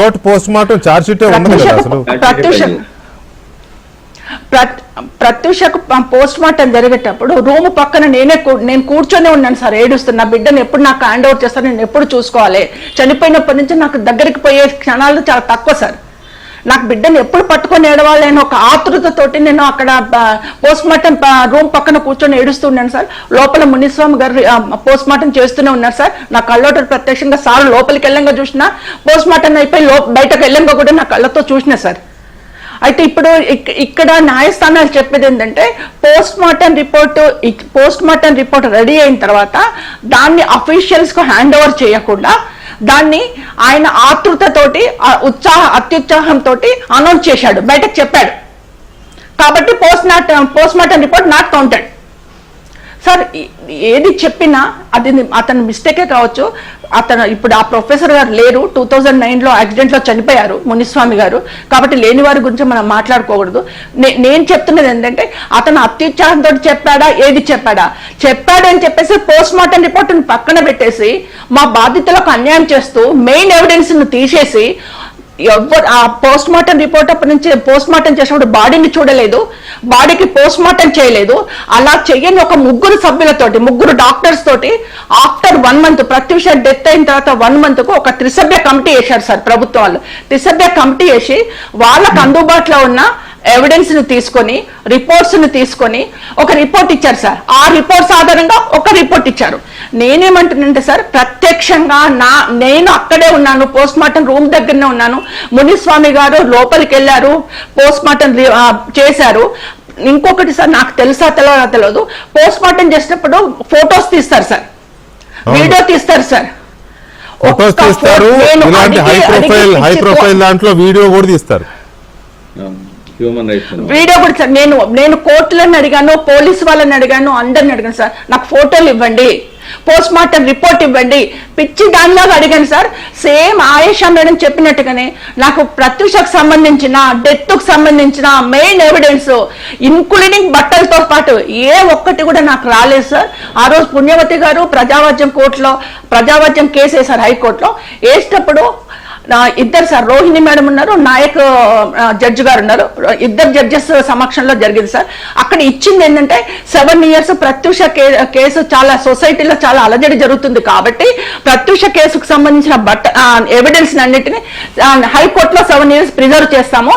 విచారణ అధికారులు ఎవరైనా అడిగితే విత్ పర్మిషన్ తోటి ఆ ఎవిడెన్స్ ని తీసుకోవాలి, మళ్ళీ ఆ ఎవిడెన్స్ ని హైకోర్టులో పెట్టాలి. తల్లిగా నేను అడిగాను సార్, నాకు కూడా ఇవ్వండి ఎవిడెన్స్ అని. మీకు ఇవ్వమన్నారు సార్ ఎవిడెన్స్. మా బిడ్డ, మేము అన్యాయం అయిపోయినాం, మేము పిల్లలను పోగొట్టుకున్నాము, మా బిడ్డ ఎవిడెన్స్ మాకు ఇవ్వకపోతే మీరు ఇంకెవరికి ఇస్తారు సార్? ఎవరికి న్యాయం చేస్తారు సార్? ఏ కుటుంబానికి న్యాయం చేస్తారు? ఎవరికి న్యాయం చేస్తారు? ఇక్కడ మా పిల్లలు సాక్ష్యాలు మాకు ఇవ్వట్లేదు, తారుమారు చేసేస్తున్నారు. నాకు సిడిఎఫ్డి నాచనం వల్ల నా బ్లడ్ అడిగారు సార్. డిఎన్ఏ టెస్ట్కి బ్లడ్ ఇవ్వాలి అన్నారు సార్. నా కూతురు నేను వస్తున్నాను, నేను బ్లడ్ ఇస్తానని చెప్పేసి నేను వెళ్ళి బ్లడ్ ఇచ్చాను సార్. కానీ ఎవరిపైన అలగేషన్స్ ఉన్నాయో ఆ అలగేషన్స్ ఉన్న వాళ్ళని మాత్రము సిడిఎఫ్డికి తీసుకురాలేదు సార్. వాళ్ళని ఎక్కడో కూర్చోబెట్టి బాటిల్స్లలో బ్లడ్ తీసుకొచ్చి ఇచ్చారు సార్. అది వాళ్ళ బ్లడ్ అని ఎట్లా సార్? మీకు ఇక్కడే తెలిసిపోతుంది కేసెస్ అన్ని ఎలా మ్యానిపులేట్ చేస్తున్నారు, ఎలా నాశనం చేస్తున్నారు అనేది మీకు ఇక్కడే తెలిసిపోతుంది సార్. వాళ్ళని బాటిల్లో తీసుకొచ్చారు, కన్న తల్లిని నన్ను మాత్రం సిడిఎఫ్డికి రమ్మన్నారు. ఇది ఇంట్లో మ్యానిపులేట్ చేస్తారు. పోస్ట్ మార్టం రిపోర్ట్ కౌంట్ చేయలేదు, మెయిన్ మెడికల్ లీగల్ కింద డ్రెస్ నాశనం చేశారు. పోస్ట్ మార్టం ఫోటోలు కాలేదు సార్. అడగంగా ఆ త్రిసభ్య కమిటీలో ఉన్న ఒక డాక్టర్ గారు ఒక 4 ఫోటోలు చూపించారు సార్. 100 ఫోటోలు తీస్తే ఒక 4 ఫోటోలు చూపిస్తే ఆ 4 ఫోటోలు సూసైడ్ అని చెప్తున్నారు సార్. 4 ఫోటోలు సూసైడ్ ఎట్లయితుంది సార్? 100 ఫోటోలు ఉన్నప్పుడు 4 ఫోటోలు ఎట్లా చూపిస్తారు మీరు? ఇంకొకటి సార్, ప్రత్యూష పంచనామా అవుతుంది sir. Next day morning Gandhi హాస్పిటల్లో మార్చిలో పెట్టారు ప్రత్యూషాన్ని. కేర్ హాస్పిటల్లో లేదు అని అంటే గాంధీ హాస్పిటల్లో పెట్టేసి నైట్ ఇంటికి వచ్చేసింది సార్. మళ్ళీ next day morning early morning నేను వెళ్ళాను సార్. మా వాళ్ళు ఏం చెప్పారంటే ప్రత్యూష గొంతు మీద ఘాట్లు ఉన్నాయమ్మా, ఒకసారి చూద్దాము అని అంటే నేను పోలీస్ పర్మిషన్ తీసుకొని మార్చిలోకి వెళ్ళాను సార్. అప్పటికే పాప బాడీ అంతా టైట్ అయిపోయింది. మెల్లిగా లాగేసి క్లాత్ తీసేసి చూస్తే లెఫ్ట్ హ్యాండ్ తోటి ఇక్కడ 4 ఘాట్లు ఉన్నాయి సార్, ఇక్కడ 1 ఘాటు ఉంది సార్. ప్రెస్ అంటే గోట్ల ఘాట్లు అని తెలిసిపోతుంది సార్ అది. సో అప్పుడు ఏం చేసినామంటే నేను డాక్టర్ గారిని అడిగాను సార్ ఇవి ఘాట్లు పడినాయి, ఏమైంది? మా పాప గొంతు మీద గోట్ల ఘాట్లుగా ఉన్నాయి సార్ అంటే అక్కడ డాక్టర్ గారు కేర్ హాస్పిటల్ ఏమనంటే అది మేము అండర్ ట్రీట్మెంట్లో ఘాట్లు పెట్టాము సార్. కామన్ థింగ్, ఏ క్లిప్స్ పెట్టినా 2 side క్లిప్స్ ఉంటాయి సార్, 1 side క్లిప్ ఉండదు సార్. 4 ఘాట్లు ఇక్కడ, 1 ఘాటు ఇక్కడ ఉంది. ఇంకొకటి ఏమన్నారంటే పాయిజన్ చేసుకుంది కాబట్టి, కన్జ్యూమ్ చేసుకుంది కాబట్టి ఆమె పాయిజన్ వామిటింగ్ చేయడానికి మేము ఘాట్లు పెట్టాం సార్. ఏ డాక్టర్ అయినా ఏ హాస్పిటల్లో అయినా పాయిజన్ చేయడానికి గొంతు ఒత్తుతారా సార్? పైపేసి తీస్తారా సార్ వామిటింగ్ చేయించడానికి? పైపేస్తారు, గొంతు పైపేసి వామిటింగ్ చేపిస్తాం. అవును. అంటే నేను చెప్పేది ఏంటంటే ఒక తల్లిగా ఆ ఎవిడెన్స్ ఏంటంటే పాపను అత్యాచారం చేసి గొంతు ప్రెస్ చేసి నోట్లో పాయిజన్ వేసారు సార్. దాన్ని ఏం చేశారంటే ట్రీట్మెంట్ అండర్ ట్రీట్మెంట్ మేము ఘాట్లు పెట్టామంటారు. వాళ్ళు చెప్పేదానికి పొసగట్లేదు. అండర్ ట్రీట్మెంట్ ఘాట్లు పెట్టినాము, వామిటింగ్ చేయించమంటారు. చెప్పిస్తారు సార్. మీరు చెప్పిన పాయింట్స్ అప్పుడు బాగానే చర్చ జరిగింది, ఎందుకంటే నేను అప్పటికే దీంట్లో ఉన్నాను కాబట్టి నాకు ఐడియా ఉంది. అప్పుడు చర్చ జరిగింది ఈ పాయింట్స్ అన్నీ కూడా. కొన్ని అన్వాంటెడ్ వూండ్స్ క్రియేట్ చేసి ఇవన్నీ దీంట్లో భాగంగా జరిగినాయి అని చెప్పడం కోసం చేశారని చర్చ జరిగిందండి, బాగానే చర్చ జరిగింది. రైట్, ఒక్క నిమిషం సరోజిని దేవి గారు. శంషాద్ బేగం గారు, ఇప్పుడు మీది ఇంకొక టిపికల్ కేసు. ఈ కేసులో ఒకటి, ఇంతవరకు నిందితుడు ఎవరో తెలియదు, ఇంతవరకు అసలు నేరస్తుడు ఎవరో తేల్చలేదు. Point number 1. పాయింట్ నెంబర్ 2, తెలుసు సార్, ప్రజలకు తెలుసు. కాదమ్మా, మీకు తెలుసు, ప్రజలకు తెలుసు. నో అంటే నేను అనేది అధికారికంగా తెలిసిందే, సిబిఐకి కూడా తెలుసు సార్. అవునమ్మా, ఇప్పుడు మనం ఎన్ని అనుకున్నా, మనకి ఎన్ని తెలిసినా, ఇప్పుడు వివేకానంద రెడ్డి గారిని ఎవరు చంపారంటే తెలియదు ఎవరైనా ఉన్నారా ఈ భూమి మీద? కానీ అధికారికంగా కోర్టులు చెబితేనే అది మన లెక్కలోకి వస్తుంది. సో అలాగే మీ పాప విషయంలో కూడా అసలు నేరస్తుడు ఎవరు అనేది ఇంతవరకు రాలేదు. స్టిల్ ఆ కేసు అందులో వేశారు, ఆ రిపోర్టు మీరు అడిగితే మీకు ఇవ్వడం లేదు. ఏంటో అంత గందరగోళం. 18 సంవత్సరాల తర్వాత కూడా ఏమీ తెలిసిన పరిస్థితి. సో నేను ఇక్కడ అంటే నా డిబేట్ ద్వారా మిమ్మల్ని, ఆ రోజు పాపకి సంబంధించిన సూట్ కేసునే మా మొహాన్ వేసాడండి ఎస్ఐ శ్రీనివాస్. తెలుసు నాకు ఆ సూట్ కేసు, అందులో బట్టలు అన్న సూట్ కేసు ఒకటి ఇచ్చారు మీకు. అవన్నీ నేను ఫాలో అయ్యానులేండి, అవన్నీ తెలుసు. ఇప్పుడు మీరు ప్రభుత్వానికి ఏమన్నా చెప్పదలుచుకున్నారా? వచ్చి రాధాకృష్ణ గారు తీసుకొచ్చారు, ఆ క్లూస్ టీమ్ ఇచ్చిందండి. ఇక్కడ ఏమీ ప్రింట్ లేవు, ఫింగర్ ప్రింట్ లేవు, కడిగేశారు మొత్తం, కరెంటు లేదు, ఇలాంటివి కూడా తీసుకోలేదండి సిబిఐ వాళ్ళు. ఇంకోటి ఏంటంటే పోస్ట్ మార్టం, పాప చెబుతున్నారు, పోస్ట్ మార్టం మాకు కూడా ఏం చేశారంటే ఒక ఎంబీబీఎస్ చదివిన డాక్టర్ చేత పోస్ట్ మార్టం చేశారు. ఒక ఆడపిల్లకి పోస్ట్ మార్టం చేయాలంటే తప్పకుండా గైనకాలజిస్ట్ ఉండాలి, లేడీ డాక్టర్ ఉండాలి. అక్కడ మాకు అన్యాయం జరిగింది. తర్వాత మా ప్రాపర్టీ మొత్తం ఇచ్చేశారు. మళ్ళీ స్పెషల్ ఆఫీసర్ వచ్చి మళ్ళీ అవి తీసుకెళ్లారు, అవి మళ్ళీ స్పాయిల్ చేయటం జరిగింది. తర్వాత వీళ్ళు సిబిఐ వాళ్ళు ఏమంటారంటే సాక్షులే నేరస్తులు, నేరస్తులే సాక్షులు. మా కేసులో వాళ్ళంటే ఫారెన్లో ఉన్నారంటండి, వాళ్ళని వాట్సాప్ ద్వారా విచారిస్తున్నారంటే. ఎక్కడన్నా ఉందండి ఇది? నీలా మోడీ, మాలవ్య వీళ్ళందరూ అమెరికాలో ఉంటే పట్టుకొచ్చారా లేదండి విచారణ చేయటం కోసం? సిబిఐ అని చెబుతాడు, సిబిఐ ఆయన చెప్తాడు ఫారెన్లో ఉన్నారంట వాళ్ళు, నేరస్తులందరూ అక్కడ ఉన్నారండి నేరం తప్పించుకోవటం కోసం. అక్కడ ఉంటే వాళ్ళంటే వాట్సాప్ ద్వారా విచారణ చేశారంట. ఎంత ఘోరమో ఒకసారి ఆలోచించండి. సిబిఐ ఏం విచారణ చేసిందో ఒకసారి ఆలోచించండి. నేను అందుకే అడుగుతున్నాను, నా డిబేట్ ద్వారా మీరు ప్రభుత్వానికి లేదా చంద్రబాబు నాయుడు గారికి, ముఖ్యమంత్రి గారికి, లేదా ప్రభుత్వంలో ఉన్న పెద్దలకి, లేదా ప్రభుత్వానికి మీరు ఏమైనా చెప్పదలుచుకున్నారా? ఎందుకంటే ఇప్పటి వరకు అసలు దోషి ఎవరో తేల్చలేదు, మీకు కాపీ ఇవ్వడం లేదు. 7 ఏళ్ళైనా కూడా మీ మతాచారాలకు భిన్నంగా తీసి అందరిని ఒప్పించుకొని ఎంత కడుపుకోత అనుభవించి అవి తీయించారు కదా బాడీ పార్ట్స్, అవి ఇంతవరకు ఇవ్వలేదు. సో వీటన్నిటికి సంబంధించి మీరు ప్రభుత్వానికి ఏమైనా చెప్పదలుచుకున్నారా? ఇప్పుడు మేము సిబిఐ కోర్టుకి వెళ్తే జస్టిస్ మేడం గారు ఏమన్నారంటే ప్రొటెస్ట్ పిటిషన్ వేసుకోండి అమ్మా గవర్నమెంట్. మేమన్నాం మా దగ్గర డబ్బులు లేవండి, మేమంతా ఇదే అయిపోయాము, మేమిద్దరం కూడా ప్రైవేట్ ఉద్యోగాలు చేసుకుంటున్నాం, చాలా శాలరీ తక్కువ అండి, మేము చేయలేము అని అన్నాం. అంటే గవర్నమెంట్ పెట్టుకుంటుంది అన్నారు. గవర్నమెంట్ పెట్టుకున్నా అండి సాక్షులు మొత్తాన్ని మేము తీసుకురావాలి, ఆ సాక్షులకి ఎంతంత ఇస్తారో మాకు తెలుసు కదండి, మళ్ళీ అక్కడ కూడా మాఫీ చేస్తారు, అందుకని మేము వేసుకోమమ్మా అని చెప్పాం. అయితే నేను ప్రభుత్వానికి ఒక విజ్ఞప్తి చేస్తున్నానండి, పాప కేసుకి సంబంధించి వాళ్ళు విచారణ చేయాలంటే ఒక హైకోర్టు సిట్టింగ్ జడ్జి ద్వారా విచారణ చేయిస్తే మంచిదని విచారణ కోరుతున్నారు మీరు. న్యాయ విచారణ హైకోర్టు సిట్టింగ్ జడ్జి ద్వారా న్యాయ విచారణ చేయమని మీరు ప్రభుత్వాన్ని కోరుతున్నారు. కోరుకుంటున్నామండి. అంతేకాకుండా పాప పేరుతో ఒక ట్రస్ట్ లాంటిది పెట్టి ఇలా అన్యాయం అయిపోతున్న ఆడపిల్లల తల్లిదండ్రులకు కానీ ఆ చదువుకుంటున్న ఆడపిల్లలకి కొంత సహాయం కూడా చేయమని అడుగుతున్నామండి. చంద్రబాబు నాయుడు గారికే చెప్తే విజ్ఞప్తి చేస్తున్నానండి ఆయనకి. మీరేమి మీ స్వార్థం కోసం అడగట్లేదు కదా. ఆ పేరుతో వెనుకబడిన వర్గాల ఆడపిల్లలకి సర్వీస్ చేయడానికి ఏమన్నా చేయండి అని అడుగుతున్నాను మీరు, అంతే కదా? అవును సార్. ఇంకోటి December 27 మా పాపదండి. అందుకని ఆయిషా మీరా సంస్మరణ దినంగా ప్రకటించమని కూడా కోరుకుంటున్నానండి. ఎందుకంటే ఇది మొత్తం మన రాష్ట్రం మొత్తం కూడా అందరికీ తెలుసండి ఈ కేసు గురించి. ఎంత అన్యాయం అయిపోయిందో ఏమైంది మాకేమో అక్కర్లేదండి, మేమేమో అడగట్టలేదు, మేము జస్టిసే కోరుకుంటున్నాం. ఇప్పటి వరకు కూడా ఆ నేరస్తులు తప్పించుకున్న భగవంతుడి కోర్టులో తప్పించుకోలేరండి. వరుసనే ఒక్కొక్కళ్ళు వెళ్ళిపోతూ ఉన్నారు, మీకు తెలిసేముంటుంది. భగవంతుడు తప్పకుండా వాళ్ళకి శిక్ష వేస్తారు. ఎందుకంటే అమాయకురాలు నా పాప 17 సంవత్సరాల పాప అండి. 17 సంవత్సరాల 6 నెలల 6 రోజులు. వాళ్ళు కోర్టులు ఏం రాసుకున్నారండి? 19 సంవత్సరాలని రాసుకున్నారండి పోలీసులు. వాళ్ళంతటికి వాళ్లే రాసుకున్నారు. అంటే మేజర్ అని చెప్పడం కోసం, మైనర్ బాలి కంటే కేసు పెద్దది అవుతుందని మేజర్ అని చెప్పడం కోసం 19 రాశారా? 19 అని రాశారండి. మేము హైకోర్టులో కూడా సమర్పించామండి బర్త్ సర్టిఫికెట్ పాపది. ఎంత అన్యాయంగా జరుగుతున్నాయండి సుబ్బారావు గారు ఇవి. మీ కంక్లూజివ్ రిమార్క్స్ లో ఉడికిపోతుందండి. అవునమ్మా, అన్నారే నక్సలైట్లు మావోయిస్టులు ఉంటే నా మనసులో అదే ఉందండి.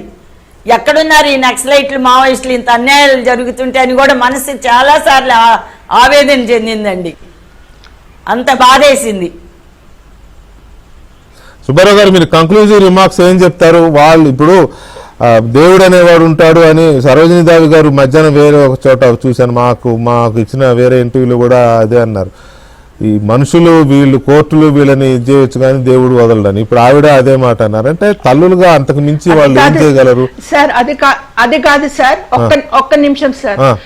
ఈ నా బిడ్డ కేసులో ఫ్రమ్ ది స్టార్టింగ్ నుంచి 2022 February 23 నుంచి ఈ రోజు వరకు నా బిడ్డ కేసులో డైరెక్ట్ గా ఇండైరెక్ట్ గా ఎవరైతే ఇన్వాల్వ్ అయినో వాళ్ళందరికీ నా బిడ్డ పాపం తగులుతుంది, నా బిడ్డ ఉసురు తగులుతుంది, నా ఉసురు తగులుతుంది. ఒక తల్లిగా నేను చాలా కష్టపడుతున్నాను సార్. మెంటల్లీ బాగా డిస్టర్బ్ అయిపోతున్నాను సార్. నా ఫ్యామిలీ మీద కాన్సన్ట్రేట్ చేయలేకపోతున్నాను. 24 సంవత్సరాలు నా పోరాటానికి నాకు తగిన న్యాయం దొరకలేదు. ఒక్క పర్సన్ తోటి ఒక్క వ్యక్తి ఎంటర్ అయినందుకు మా కుటుంబం మొత్తం స్పాల్ అయిపోయింది సార్. ఇలాంటి కుటుంబం యొక్క బాధ ఉసురు అన్ని కూడా ఆ కుటుంబాలకు తోలుతారు. వాళ్ళ ఇంట్లో ఆడపిల్లలు ఉన్నారు, వాళ్ళు ఆడపిల్లలు తల్లులే కన్నారు వాళ్ళని, వాళ్ళ ఇంట్లో భార్యలు ఉన్నారు, అందరూ ఉన్నారు సార్. కానీ ఒక అమ్మాయిని అన్యాయంగా చంపేసిండ్రు. ఆడవాళ్ళ ఉసురు పోసుకుంటున్నారు. మీకు ఆడవాళ్ళు ఉన్నారు. తప్పకుండా నాకు ఇక్కడ మనుషులున్న న్యాయస్థానాల్లో సంపూర్ణమైన జస్టిస్ రాలేదు. కానీ నేను ఫ్రమ్ ది స్టార్టింగ్ నాకు ఊహ తెలిసినప్పుడు నేను కనకదుర్గమ్మని పూజ చేస్తాను సార్. కనకదుర్గమ్మ కోర్టులో, దేవుడి కోర్టులో కుక్క చావు చేస్తారు సార్. ఒక్కొక్కడు కుక్క చావు చేస్తాడు. నా బిడ్డ కేసులో 4 కుక్క చావు చేస్తారు. మా ఉసురు తగిలి నాశనం అయిపోతారు. తరతరాలు వాళ్ళ వంశాల తగులుతుంది సార్. ఆడపిల్ల ఉసురు ఉట్టిగా పోదు సార్. ఘోరంగా అత్యాచారం చేసి చంపిండు. నీ ఇప్పటికీ కొన్ని 100 సార్లు అనుకుంటాను సార్, కొన్ని 1000 సార్లు అనుకుంటాను సార్. ఒక్కదాన్ని కూర్చున్నప్పుడు నా బిడ్డ ఆ సిచ్యువేషన్ లో అమ్మ అని చెప్పి ఎన్నిసార్లు ఏడ్చి ఉంటది, ఎన్నిసార్లు మమ్మీ అని పిలిచి ఉంటుంది ఆ మృగాల మధ్యలో. ఎంత ఘోరం సార్ మా తల్లుల క్షోభ, మా మానసిక బాధ ఎవరు అర్థం చేసుకుంటారు సార్? కొన్ని 1000 సార్లు మేము అనుకుంటాం సార్. మా బిడ్డలు ఈ విధంగా అన్నప్పుడు అమ్మని ఎంత గుర్తు చేసుకొని ఉంటారు. టీవీలలో అలాంటి ఇన్సిడెంట్ చూసినప్పుడు మా బిడ్డలా గుర్తొస్తుంటారు సార్. మా పిల్లలు కూడా ఎంత బాధపడి ఉంటారు ఆ సిచ్యువేషన్ లో. ఒక్కసారి ఈ దుర్మార్గులకు, ఈ రాక్షసులకు ఏమైనా అర్థమవుతుందా సార్? మా మానసిక బాధ, ఆ పిల్లల క్షోభ ఏమైనా అర్థమవుతుందా సార్? కుక్క చావు చేస్తుంది సార్. నా బిడ్డ కేసులో 24 సంవత్సరాల్లో డైరెక్ట్ గా ఇండైరెక్ట్ గా ఇన్వాల్వ్ అయిన ప్రతి ఒక్కరు కుక్క చావు చేస్తారు. నేను చూస్తున్నాను కొంతమంది బాధపడుతున్నారు. ఇంకా వంశపారంపర్యంగా బాధపడతారు సార్. వంశపారంపర్యంగా నా ఉసురు తగులుతారు సార్. నా కూతురు ఉసురు ఆత్మ క్షోభ, దాని ఆత్మకు శాంతి లేకుండా చేశారు సార్. వాళ్ళ ఆత్మలకు కూడా శాంతి లేకుండా చేస్తారు సార్. ఆ దుర్మార్గుడు ఎక్కడున్నా సరే సార్, ఒక చెడు కర్మ చేస్తే కర్మ రిటర్న్ అవుతుంది అంటారు సార్. తప్పకుండా వాడికి కర్మ రిటర్న్ అవుతుంది. వాడి ఫ్యామిలీ వాడు నాశనం అయిపోతారు సార్. ఇంతవరకు ఒక తల్లిగా, ఒక క్షోభపడుతున్న తల్లిగా నేను శపిస్తున్నాను సార్, తప్పకుండా నాశనం అయిపోతా సార్. ఇది మీరేమన్నా అనుకుంటే మాత్రం బాధపడితే క్షమించండి సార్. అయ్యో ఒక తల్లి నేనేం బాధ, బాధపడట్లేదమ్మా. తల్లి ఆవేదన ఒక తల్లిగా మీ ఆవేదనని నేనెందుకు బాధపడతాను? అది అంతకు మించి మీరు చేయగలిగింది కూడా ఏం లేదు. మీరు ఒకవైపు పోరాటం చేస్తున్నారు, ఇంకోవైపు దేవుళ్ళకు మొక్కుకుంటున్నారమ్మా. అందులో మీరు క్షమించమని అడగాల్సిన మమ్మల్ని అడగడం ఏంటి? No, that's not. మీ ఆవేదనని మేము అర్థం చేసుకోగలం, మీకు సంఘీభావం చెప్పగలం. కానీ సుబ్బారావు గారు, మీ కంక్లూజివ్ రిమార్క్స్ ఏమైనా చెప్తారా? గవర్నమెంట్స్ ఏం చేయాలి, సిస్టమ్స్ ఏం చేయాలి బ్రీఫ్ గా? ఇక్కడ ఒకటండి వెంకటకృష్ణ గారు, ఇటువంటి కేసుల్లో ఆ తల్లుల ఆవేదన విన్న తర్వాత అన్యాయంని చట్టబద్ధంగా శిక్షించవలసిన తప్పుకోవడానికి దశాబ్దాల కాలం పట్టడానికి వెనుక ఉన్న ప్రధాన కారణాలు మనం విశ్లేషిస్తే మన వ్యవస్థలోని 3 ముఖ్యమైన విభాగాలు ఉన్నాయి: పోలీస్, న్యాయ వ్యవస్థ మరియు మెడికల్ ఫారెన్సిక్. ఇలా వైఫల్యాలు చాలా స్పష్టంగా ఈ 2 కేసుల్లో కనబడుతూ ఉన్నాయి. ఎందుకంటే రేపు జరిగిన కేసుల్లో కంపల్సరీగా డ్రస్ ని న్యాయస్థానానికి సబ్మిట్ చేయాల్సిందే. ఎందుకంటే దాంట్లో దాన్ని వైద్య పరీక్షలు చేయాలి, ఫారెన్సిక్ రిపోర్ట్ వస్తుంది, దాంట్లో స్పెర్మ్ ఉందా లేకుంటే ఇంకేమున్నాయా అని పరిశీలించి అవి ఎవిడెన్స్ కి ఒక ప్రధానమైన అంశాలు. అవి మాయం చేశారంటే వాళ్ళని సాక్ష్యాలను మాయం చేసినందుకు 201 కింద వాళ్ళని ప్రాసిక్యూట్ చేయవలసిన అవసరం ఉంది. కానీ విచారణ సమస్యలు కూడా కొల్లీడైపోయినాయి కాబట్టి రాజకీయ నాయకుల యొక్క ప్రభావానికి బానిసలుగా మారిపోయి స్వతంత్రతను మరిచిపోయినారు. కాబట్టి ఈ రోజున ఆ తల్లుల ఆవేదన కాదండి, ఈ వెలుగు చూసిన 2 అంశాలు మాత్రమే. వెలుగు చూడని ఇలాంటి అంశాలు కోకొల్లగా ఉన్నాయి. గవర్నమెంట్ హాస్పిటల్కి వెళ్తే ఎమ్మెల్సీగా కూడా నమోదు చేయకుండా ఉన్నాయి. కానీ వెలుగు చూడని ఇలాంటి అంశాలు ప్రజల్లో రగులుతున్నాయి. ఆ రగులుతున్నటువంటి ఆ కసి కనుక విజృంభిస్తే వ్యవస్థ కుప్పకూలిపోతుంది. ఈ విషయంలో ఇటు తెలంగాణ ప్రభుత్వం కానీ, ఎందుకంటే అతను ఇక్కడ లేడు, కోర్టు చెప్పిన దాని ప్రకారం మరి 4 వారాల్లో సిద్ధార్థ రెడ్డి అనే అతను సరెండర్ అవ్వాలి, అతని విషయంలో కానీ, లేదా ఆయేషా మీరా కేసులో ఇంతవరకు తేల్చకపోవడం, అలాగే ఆ బాడీ పార్ట్స్ ఇవ్వకపోవడం, తర్వాత ఆవిడ 2-3 కోరికలు కోరారు. వాళ్ళ డాక్టర్కి సంబంధించిన డేట్ ఒకటి, తర్వాత ఆ అమ్మాయి పేరు మీద ఏదన్నా ఒక ట్రస్ట్ లాంటిది 10 మందికి ఉపయోగపడేది ప్రభుత్వం చేయాలి, ఇటువంటి కోరికలు. ఆమె సొంతానికి కోరలేదు. నిజానికి ఒక ప్రైవేటు టీచర్గా పనిచేసే కుటుంబంలో ఉండి కూడా మాకు అది కావాలి ఇది కావాలి నేను కోరట్లా. అయితే ఒక గుర్తు, ఒక జ్ఞాపకం. ఇప్పుడు నిర్భయ చట్టం అని ఒకటి పెట్టారు, ఇక్కడ దిశ చట్టం అని ఒకటి పెట్టారు, ఇటువంటి పెట్టారు. ఆమె అటువంటి గుర్తింపు ఏదో కోరుకుంటోంది. కానీ పోగొట్టుకున్న పిల్లల పేరు మీద వాళ్ళిద్దరూ. సరే, ఎనీవే చూద్దాం ప్రభుత్వం ఎంతవరకు దీన్ని రిసీవ్ చేసుకుంటుంది అనేది. థ్యాంక్ యూ వెరీ మచ్ చర్చలో పాల్గొన్నందుకు సరోజినీదేవి గారు, అలాగే శంషాద్ బేగం గారు, సుబ్బారావు గారు అండ్ మధుసూదన్ గారు. థ్యాంక్ యూ అండి చర్చలో పాల్గొన్నందుకు. ఇది ఇవాళ డిబేట్. మళ్ళీ రేపు కలుద్దాం. శుభరాత్రి.